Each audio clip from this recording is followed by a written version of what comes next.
ይሄ እጄ ብረት ነው። ነሐሴ ላይ ይሄን መድረክ ተቃውሜ አርባ ምንጭ ከገባ በኋላ እንዳይሆን አልምቱን አልነግራችሁም። እንግዲህ እኔ የልጆች አባት ነኝ፣ የቤተሰብ ኃላፊ ነኝ፣ የፓርቲ ተቀዳሚ ምክትል ነኝ። ይሄ ከዚህ እስከዚህ ብረት ነው። አሁን እጄ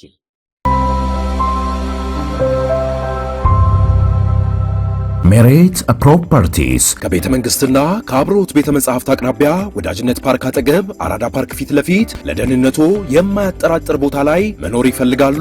ከፊትና ከኋላ በወዳጅነትና አራዳ ፓርክ የደመቀ ቅንጡ አፓርትመንት በፖስት ቴንሽን ኮንስትራክሽን ቴክኖሎጂ ተጠቅሞ የሚገነባ ከባለ አንድ መኝታ እስከ ባለ 3 መኝታ ድረስ እውነተኛ የ30% ቅናሽ የተደረገባቸው። ሜሪት ፕሮፐርቲ ባለ አንድ መኝታ 49 ካሬ በ3 ሚሊዮን ብር አጠቃላይ ክፍያ፣ ባለ 2 መኝታ 95 ካሬ በ5.9 ሚሊዮን ብር አጠቃላይ ክፍያ፣ ባለ 3 መኝታ 130 ካሬ በ8.1 ሚሊዮን ብር አጠቃላይ ክፍያ። ቀድመው ለሚመጡ ደግሞ ውስን ደንበኞች የማስተዋወቂያ ዋጋ በካሬ 63000 ብር ብቻ። በዚሁ መንደር ውስጥ መዋኛ ገንዳ፣ ጂምናዚየም፣ ደረጃውን የጠበቁ ሰፋፊ ሊፍቶች፣ ምቹና በቂ መኪና ማቆሚያ ቦታዎች፣ ዘመናዊ የደረቅ ቆሻሻ ማስወገጃ፣ አውቶማቲክ ጄኔሬተር የተገጠመለት የከርሰ ምድር ውሃና ለተለያዩ አገልግሎት የሚውል ሰገነትን አካቷል። ለበለጠ መረጃ በ0923 60 4913 ላይ ይደውሉ። ሜሪት ፕሮፐርቲስ። ይሄ እጄ ብረት ነው። ነሐሴ ላይ ይሄን መድረክ ተቃውሜ አርባ ምንጭ ከገባ በኋላ እንዳይሆን አልምቱን አልነግራችሁም። እንግዲህ እኔ የልጆች አባት ነኝ፣ የቤተሰብ ኃላፊ ነኝ፣ የፓርቲ ተቀዳሚ ምክትል ነኝ። ይሄ ከዚህ እስከዚህ ብረት ነው። አሁን እጄ ይሄ ከዚህ እስከዚህ መቀሌ ላይ መድረኩን ህወሓትን በመቃወም ብቻ ተከታትሎ የዛን ጊዜ አርባ ምንጭ ላይ ነበር የኮማንድ ፖስት አዛዥ ነበር ኮሎኔል መሐሪ፣ ሌተናንት ኮሎኔል ወልደ ኪዳን መሐሪ ይባላሉ። እዛ ካለው በለውጥ ውስጥ ተሰግስገው ካሉ የከተማ አስተዳደሮችና ከዞን አስተዳደሮች ጋር በመመሳጠር አደጋ ደርሶብኝ ከአደጋ ተርፌ ነው ዛሬ እዚህ ቦታ ላይ እቺ ምስክርነት ለመናገር በቃውት። ከዚህ በፊት ለርሶ የኛ ሊቀመንበር ችግሩን ገልጿል። እንዲጠራም አቅጣጫ ተቀምጦ ነበረ። ለጓድ ብናልፍ አቅጣጫ ሰጥቶ እንደነበረ በሚዲያም ተከታትለናል። የጠራ ነገር የለም። ፍርድ ቤት ብንሄድ ክስ ብንከፍት ፍትህ ማግኘት አልቻለም። ለምርጫ ቦርድ በተደጋጋሚ ነግረናል። ፍትህ ልናገኝ አልቻለም።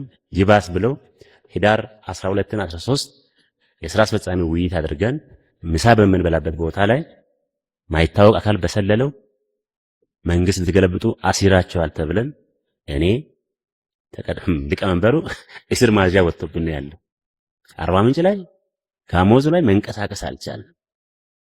እኛ ወንጀለኛ አይደለንም፣ ቤተሰብ ኃላፊ ነን፣ ሰራተኛ ነን።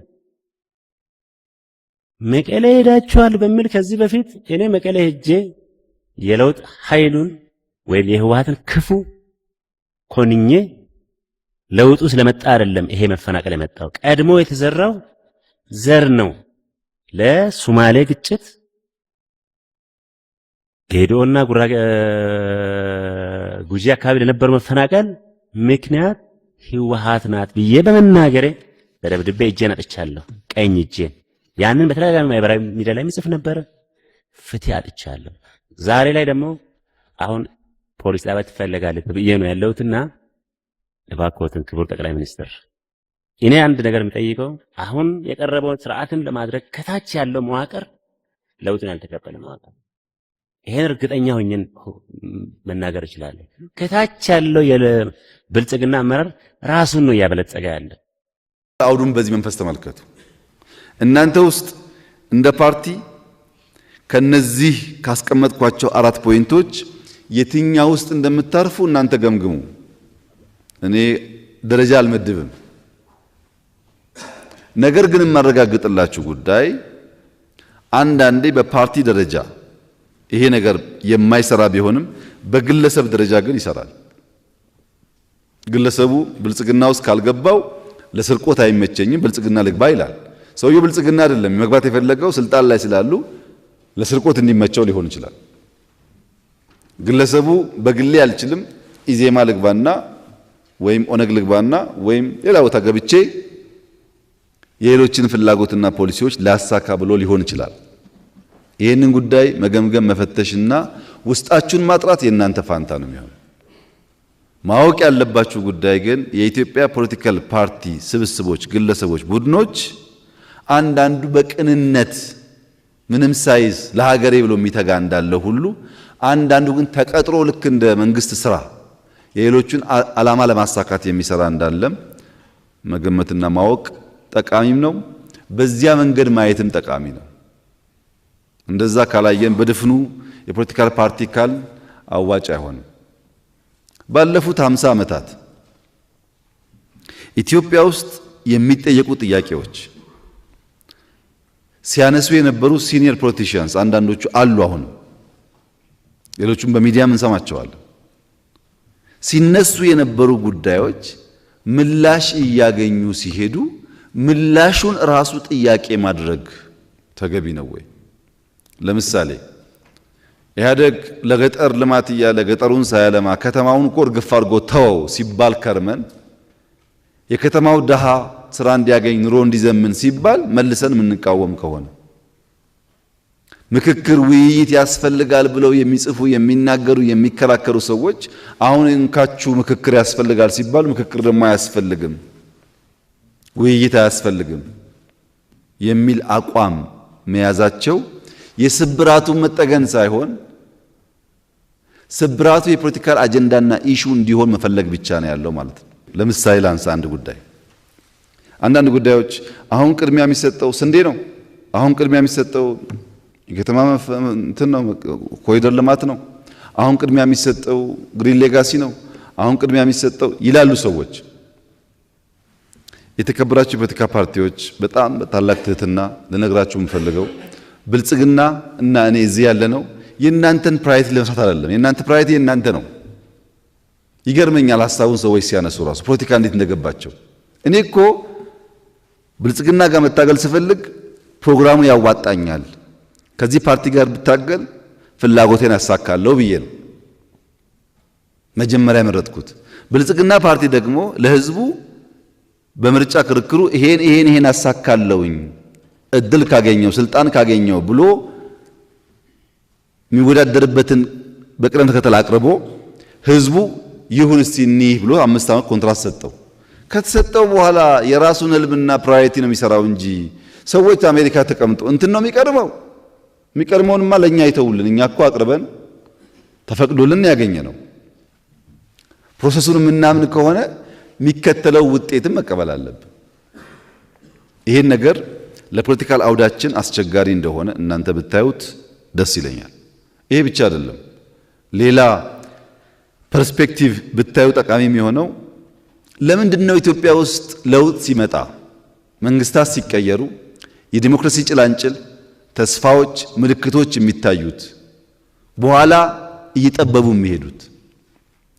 ልዑል አልጋ ወራሽ እንደራሴ በሆኑበት ጊዜ በጣም ተስፋ ነበር። ትምህርት፣ ስኮላርሺፕ፣ መነቃቃት።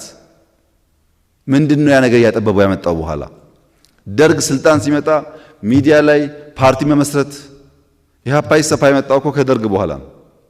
ፓርቲ መሆን መታገል ተጀመረ። በኋላ ምንድነው ጥፋት ውስጥ ያስገባው? ኢህአደግ ሲመጣ የግል ሚዲያ ምናምን ተባለ። በኋላ ምንድነው ያጠፋው? መመርመር ጠቃሚ ይሆናል። በመንግስታት ብቻ መቀሰር ሳይሆን ለምንድነው እኛ ኤቲካሊ ፖለቲካን ፕሮፐርሊ መጫወት ያልቻል ነው? የኛ ፕሮቮኬሽን ምንድነው የሚፈጥረው ዘአዘር ኤንድ የሚለው ማየት ጠቃሚ ይመስለኛል እንጂ መንግስታት ሙሉ በሙሉ ስላልሞከሩ ብቻ አይመስለኝም። ይሞክሩና በዛ ሳይድ ቅድም እንዳልኳችሁ ግማሹ በራሱ መንገድ ለሀገሩ፣ ግማሹ በራሱ መንገድ በሀገሩ፣ ግማሹ በሌሎች መንገድ ለሌሎች ሲሰራባቸው ሉጋሙ ጠበቅ እያለ መሄድ ይመስለኛል። የኛ ለምንድነው እንደዚህ የቀጠለው የሚለውን ቅድም ከወለኔ እንደተነሳው ጠበቅ ያለውን ነገር ስለማናቀው ታሪክ ስለማይገባን ሳይሆን ይሄኛውን መንገድ መለማመድ ስለፈለግን ነው። በኋላ መጣበታል። በሚያስፈልጉ ጉዳዮችማ ታውቃላችሁ እኮ አገር ጥቃት ሲደርስባት እኮ አይ የለም አገር ጥቃት የተደረሰባት አንቀመጥም ብለን ወስነናል። ኮሪደር ላይ እኮ ስንትና ስንት ሲባል የለም ለሀገራችን ስለሚበጅ ብለን አድርገናል። አስፈላጊ በሆኑ ጉዳዮች፣ ሰከንደሪ በሆኑ ጉዳዮች ግን ብንተው ይሻላል የሚል እሳቤ ስላለ ነው። ከዚሁ ጋር ተያይዘው የተፈናቀሉ ሰዎች፣ የፈረሱ አውታሮች መልሶ ግንባታ ተነስተዋል። ተፈናቀሉ። በተለይ በዚህ ዓመት ከትግራይ ወደ አማራ፣ ከአማራ ወደ ኦሮሚያ ጥሩ የሚባል ጅማሮች አሉ። ሙሉ አይደለም፣ ጥሩ ጅማሮች አሉ። ተቋማት ግንባታም እንደዚሁ ዩኒቨርሲቲዎች፣ ጤና ኬላዎች፣ ትምህርት ቤቶች በጣም በስፋት ለመገንባት ተሞክሯል። በቂ ግን አይደለም፣ ተጨማሪ ስራ ያስፈልጋል።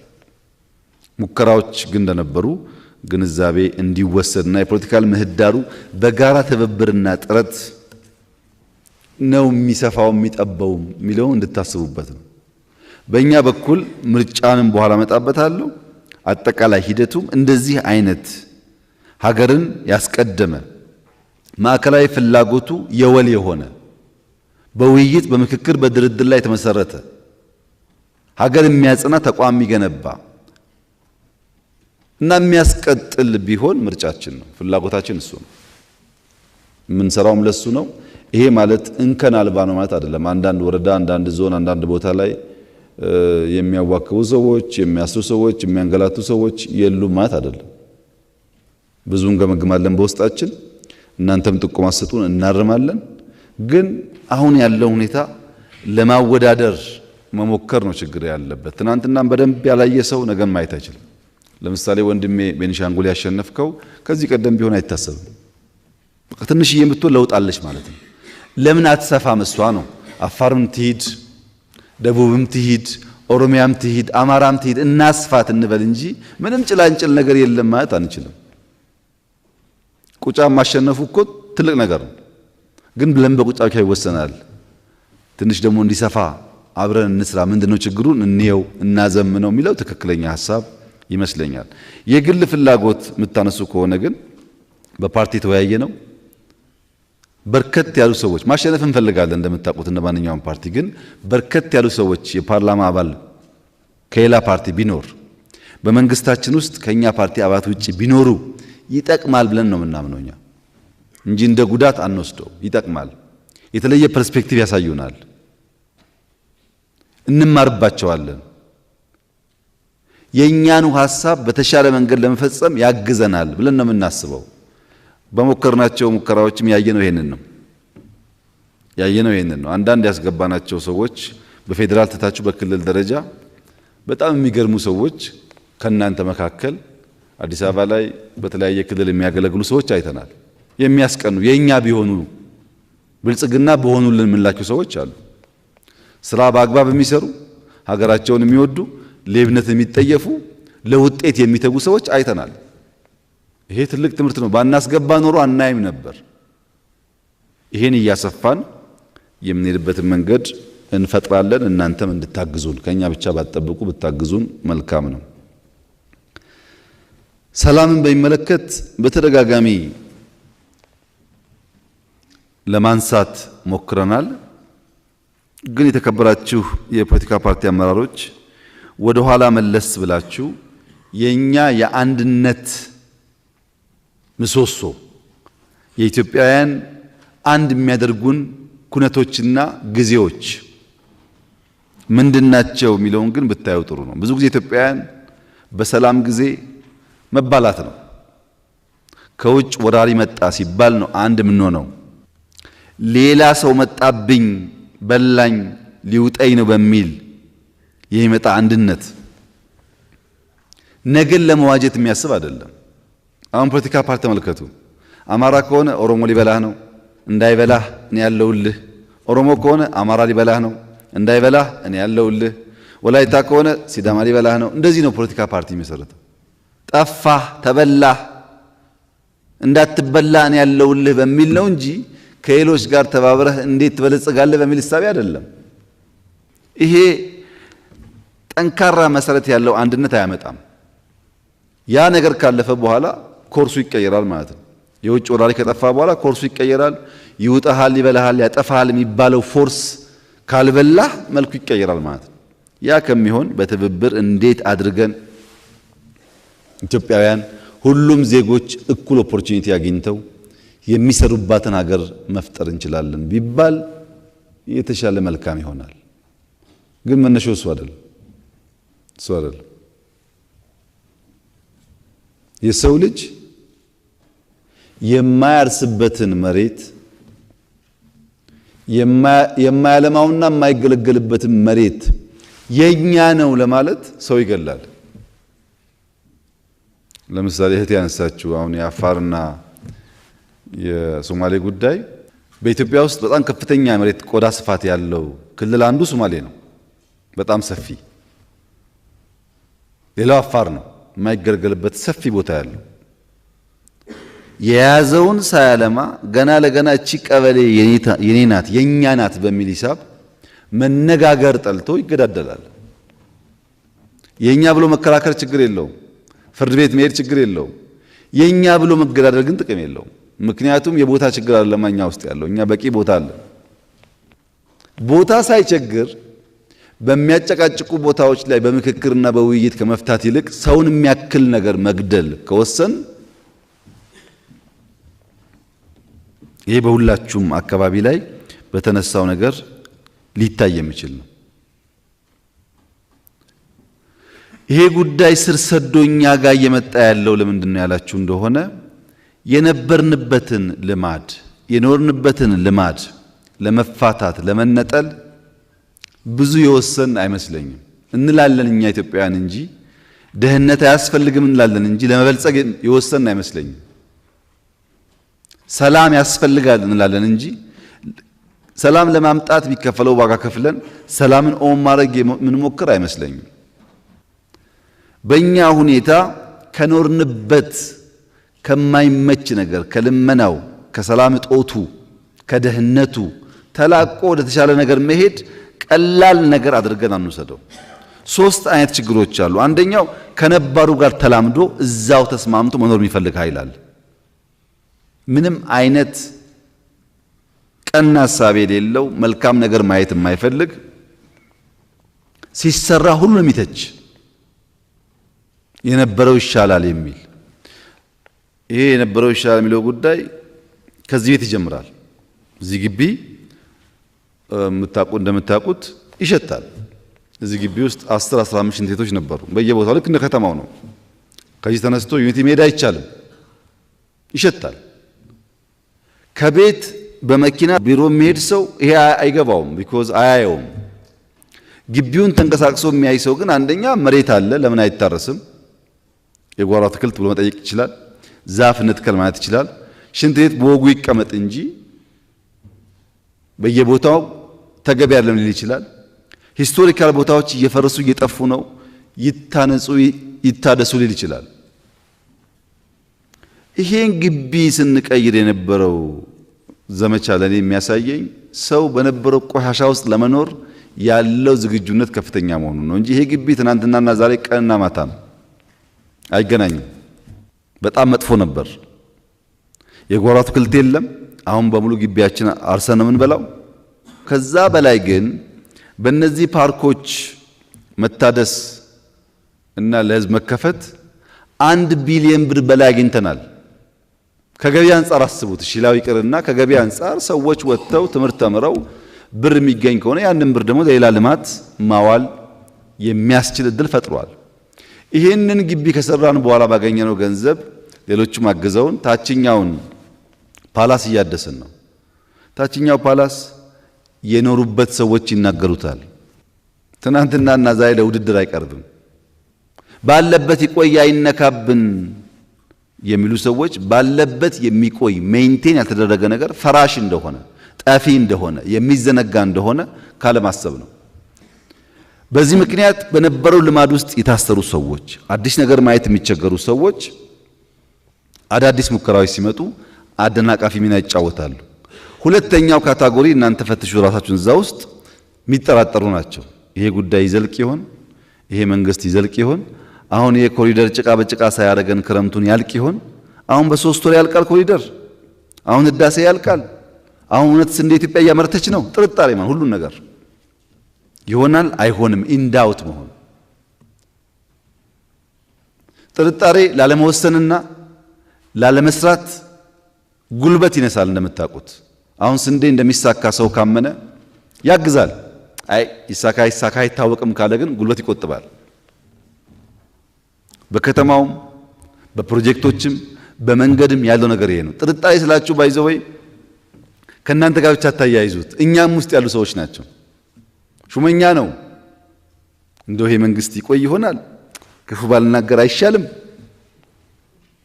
ትንሽዬ ሰብሰብ አድርጌ ባስቀምጥ አይሻልም? በጥርጣሬ ውስጥ ይሆንና የተሰጠውን ጊዜ፣ እድል፣ ኃላፊነት ሳይጠቀም ያበላሻል።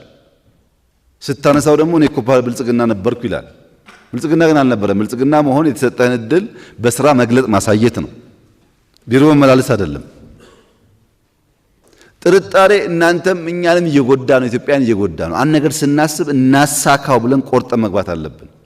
ለምሳሌ ግሪን ሌጋሲ መቼም ስንጀምሮ ታውቃላችሁ ጥርጣሬውን። ዛሬ ከእናንተ መካከል በንጹህ ልቦና አዲስ አበባ የሚነዳ ሰው ግሪን ሌጋሲ ምን አይነት ኢምፓክት እያመጣ እንዳለ ምንም አስረጃ አያስፈልገውም። ይታያል። በአውሮፕላን ስትበሩም ይታያል፣ በመኪናም ይታያል፣ በእግርም ይታያል። ገና አልተከልንም ወንድምና እህቶቼ፣ ገና ነው። ኢትዮጵያ ከዚህ በላይ ተክላ ግሪን መሆን አለባት። ለአይኗ መልካም ነገር መመገብ አለባት። እንችላለን። ነርሰሪ አለን፣ ሰው አለን፣ መሬት አለን፣ ውሃ አለን። ሳንጠራጠር ብንሰራ ምን ልናመጣ እንደምንችል እናንተ አስቡት። ሶስተኛው ከነባሩ ልማድ ተላቆ መልካሙን ነገር ለማምጣት የሚሞክረው ኃይል ነው። በጣም ውስን ነው። በልማድ ውስጥ የተኛው አለ፣ የሚጠራጠረው አለ፣ የለም መቀየር አለበት ብሎ የሚተጋው አለ። ለሶስታችንም ፍርዱ ታሪክ ነው፣ ጊዜ ነው።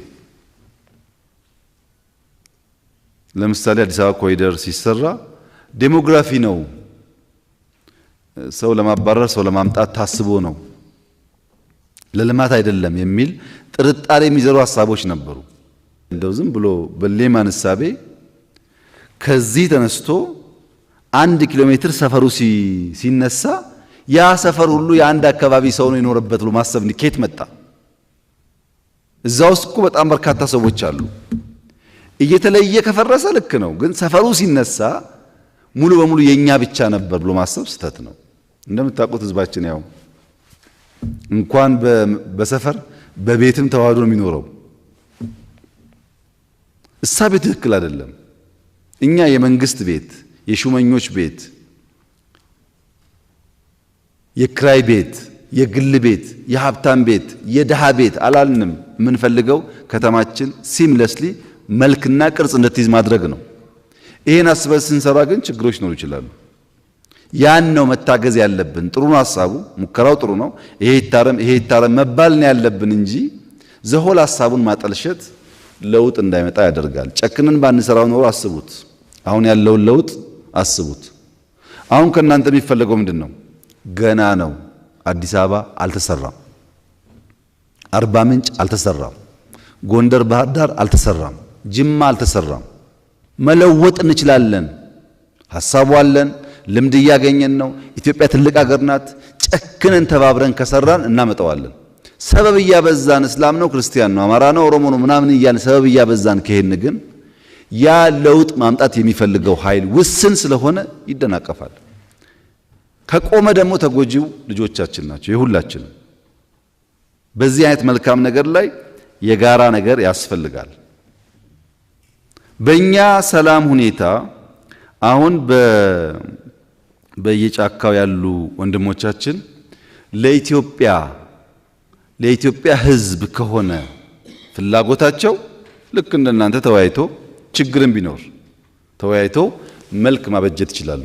እርግጠኛ ሆኜ የምነግራችሁ ግን 100 አይደለም 1,000,000% እርግጠኛ ሆኜ የምነግራችሁ ኢትዮጵያ አሁን ባለችበት ደረጃ ሰው ክላሽና ምናምን ይዞ መንግስት መጣል አይችልም። ይሄን አረጋግጥላችኋለሁ። አይችልም። ሊንደፋደፍ ይችላል፣ እድሜ ልኩን አይችልም። አይሆንም። መንግስት አሁን ያለበት የአቅም ደረጃ እንደዛም ይሞከር አይደለም። የተሻለ ሰው፣ የተሻለ ገንዘብ፣ የተሻለ መሳሪያ፣ የተሻለ ነገር አለው። የተሻለ ደግሞ ያለው ያቆማል ማለት ነው። አያዋጣም። ለማያዋጣ ነገር ጊዜ ማባከን አያስፈልግም። የማያዋጣ መሆኑን በምን ታውቃላችሁ? ለምሳሌ ኦሮሚያም፣ አማራም፣ ትግራይም ሂዱ፣ ሁሉም ጋር በዚህ መንፈስ ውስጥ ያለ ፎርስ ሲባላ ታዩታላችሁ። ለህዝብ ከሆነ ምን አባላው?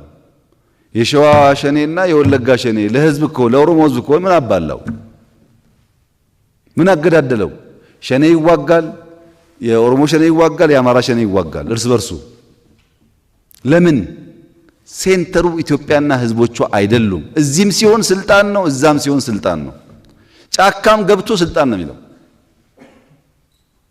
በነገራችን ላይ የኢትዮጵያ ሕዝብና እናንተ መንቃት ያለባችሁ አንዳንድ ሰዎች አዲስ አበባ አልተመቸንም፣ አውዱ አልተመቸም፣ ትግል ያስፈልጋል ብለው በግላቸው ከወሰኑ በኋላ ከዚህ እንደምንም ተሽሎክልኮ ከወጣ በኋላ እዛ ታጋይ ለመምሰል መሞከር ብዙ የሚፈይድ አልመሰለኝም። ሰላም ያስፈልገናል። ሰላም በህግ፣ ሰላም በአቲቲዩድ፣ ሰላም በምክክር፣ ሰላም በውይይት ይመጣል። ሽማግሌዎች ስራቸውን ከሰሩ፣ የሃይማኖት አባቶች ስራቸውን ከሰሩ፣ የፖለቲካ ፓርቲዎች ስራቸውን ከሰሩ፣ መንግስት ለንግግር በሩ ክፍት ከሆነ ሰላም ሪላቲቭ ነው፣ አብሶሉት ላይሆን ይችላል፣ ይመጣል። አንዳንዶች ደግሞ ይበጠብጡና ሰው ያግቱና መኪና ይተኩሱና ልማት ሲያዩ መጀመሪያ ሰላም ነው እንጂ ልማት ምን ያደርጋል ያሉ። ሰላም አምጧል እኮ። ሰላም አጥፊው ራሱ ለምንድን ነው ሰላም ቅድሚያ እንዲታይ የሚፈልገው? ሰላም ከሆነ የሚፈልገው አለማጥፋት ነው፣ አለመረበሽ ነው፣ አለማወክ ነው። እና እናንተ ከዚህ አንጻር እሳቢያችሁ ትክክል ሆኖ ሳለ መንግስት ወደ ሰፊ ነው ወደ ሰፊ መሆን አለበት ብቻ ሳይሆን በደንብ ግልጥ ባለ አቋም ይሄ ጥፋት ነው፣ ትክክል አይደለም፣ መንግስትም ይሄን ማረም አለበት፣ እዛም ያላችሁ እንዲሆኑ ብላችሁ ብታርቁ ብታርሙ ለህዝባችን ለኛም ለሁላችን ጠቃሚ ይሆናል። የተርበሰበሰ ነገር ጥሩ አይደለም። መንግስት ወደ ሰፊ ሆኖ ምን ያደርግ? ወደ ሰፊ ሆኖ ኑ እንነጋገር ከማለት ውጪ ምን ያደርጋል? ሲዘርፉ ሲገሉ አይኑ እያየ ዝም ይበል ካላላችሁ በስተቀር ምን ማድረግ ይችላል? ማድረግ የሚችለው እንወያይ ነው። ካልተወያዩ ደግሞ ህግ ለማስከበር ጥረት ማድረግ ነው። ህግ ለማስከበር በሀገር ውስጥ ያለው ዋናው ችግር እያንዳንዱ ሰው ይሄንን አጋች ይሄንን ዘራፊ ፎርስ ሰላሙን ከፈለገ ልማቱን ከፈለገ አጋልጦ መስጠት ይጠበቅበታል። በዚያ መንገድ ቢታይ ጥሩ ይመስለኛል። በእኛ በኩል ትናንትም ዛሬም ወደፊትም ኢትዮጵያውያን በሰላማዊ መንገድ ጉዳያቸውን ማየት ከፈለጉ በራችን ክፍት ነው። በንግግር ከፈለጉ በራችን ክፍት ነው። ለሰላም ብለን የሚከፈል ዋጋ ካለም ዝግጁ ነን። በቲፒኤልኤፍ እኮ አሳይተናል። በቲፒኤልኤፍ ውጊያ እኮ እንዴት ድርድር ይደረጋል ብሎ የጮኸብን ሰው ሁሉ እኮ ነው አሁን ሰላም የሚለው። ይቅር አንድ ሰው ህይወት መታደግ ራሱ ጠቃሚ ነው። የኛ ክብር የኛ ሞራል ይቅርብን ብለን ያደረግነው እኛ ደስተኞች ነን። እንኳንም ሰው ያልሞተ እንኳንም በንጽጽር የተሻለ አየር የትግራይ ህዝብ አገኘ። እንደተባለው ተሟላ ማለት አይደለም። በንጽጽር ሰው አለመሞቱም ጥሩ ነገር ነው። ከሌሎቹም ጋር የሚፈለገው እንደዚያ ነው። እኛም እንሰራለን፣ እናንተም ብታግዙ ይሻላል የሚል ሐሳብ ነው ያለኝ። ምርጫን በሚመለከት ያ ሁላችሁም እንደምትገነዘቡት ተቋም መገንባት ቀላል ነገር አይደለም። ስለፈለግን ስለተመኘን ስላስተማርን ተቋም አይገነባም። በጣም አድካሚ ትግል ስራ ይፈልጋል። ተቋም ልክ እንደ ዛፍ ነው። ዛፍ ወደ ላይ በቅሎ አብቦ ቅርንጫፉን ፍሬውን ለማየት ወደ ታች ደግሞ በቅሎ ምግብ ሊያመጣ የሚያስችል አቅም ያስፈልገዋል። ወደ ታች ያላደገ ዛፍ ወደ ላይ ማደግ አይችልም። ወደ ላይ ረዝሞ ካየነው ወደ ታች በቂ ስራ አለው ማለት ነው፣ ፋውንዴሽን አለው ማለት ነው እንጂ ሱፐርፊሻል የሆነ ዛፍ በቂ ምግብ የማያመጣ ዛፍ ወደ ላይ ረዝሞ አይቆይም፣ ይወድቃል። ተቋም እንደሱ ነው። እኛ ቅድም እንዳነሳሁት በሉል አልጋ ወራሽ ጊዜ የነበረው ሙከራ ተጨናቅፎ እንደቀረው በደርግ ጊዜ ተጀምሮ እንደቀረው በኢህአዴግ ጊዜ ተጀምሮ እንደቀረው እንዳይሆን ተቋማዊ መልክ ለማስያዝ ሙከራ አድርገናል። ከጅምሩ ህግ ተበጅቶለት ተቋም ተለይቶ ዘላቂ ይሁን ታይቶ የሚጠፋ አይሁን ብለን ሞክረናል። ለምሳሌ የምርጫ ቦርድ ማሻሻያ አዋጅ ሁላችሁም እንደምታውቁት አማክራናችሁ የሰራነው ስራ ነው። ያ የምርጫ አዋጅ የባለፈው ምርጫ በታሪካችን የተሻለው ምርጫ አድርጎታል። አሁንም ይሄ ውይይት ከቀጠለና በደንብ ከሰራን የሚቀጥለው ምርጫ ከባለፈው እንደሚሻል ጥርጥር የለኝም። ግን በእናንተ ኤክስፒሪየንስ ብዙዎቻችሁ ሲኒየር ናችሁ ታውቁታላችሁ። የምርጫ ቦርድ የሚባለው በኢትዮጵያ ታሪክ እንዳሁኑ ገለልተኛና ነፃ ሆኖ በህግ አግባብ የሚሰራ ተቋም ሆኖ ያውቃል ወይ?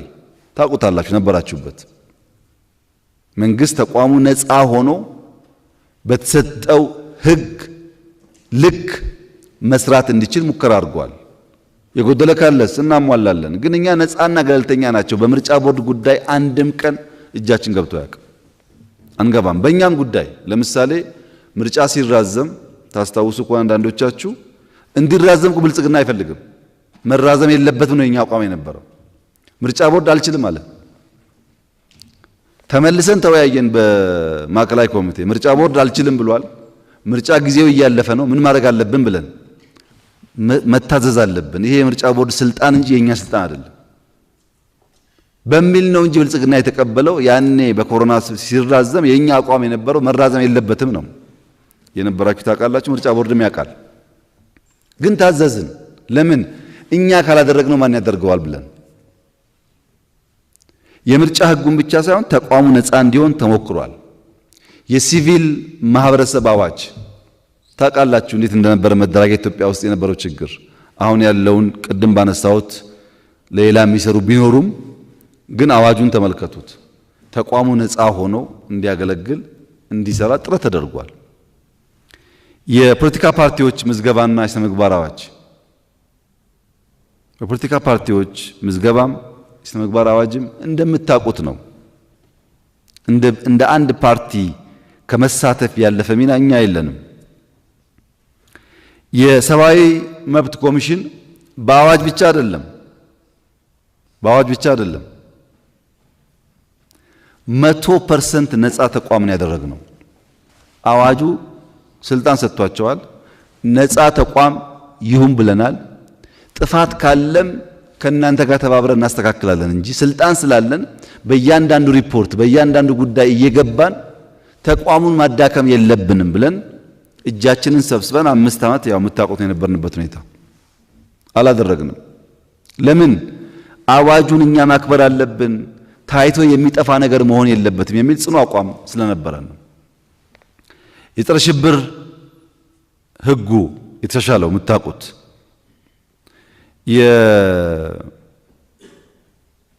የሚዲያ ህግ ለውጡ ሲጀምር በድምሩ ሚዲያ የሚባለው ወደ 122 ገደማ ይሆናል። በሬዲዮ በቲቪ በምናም ተደምሮ ለውጡ ሲጀምር ሰሞን 122 ገደማ ነበር። 150 ሚዲያ ጨምሮ አሁን ኢትዮጵያ ውስጥ ከ270 በላይ ሚዲያዎች አሉ።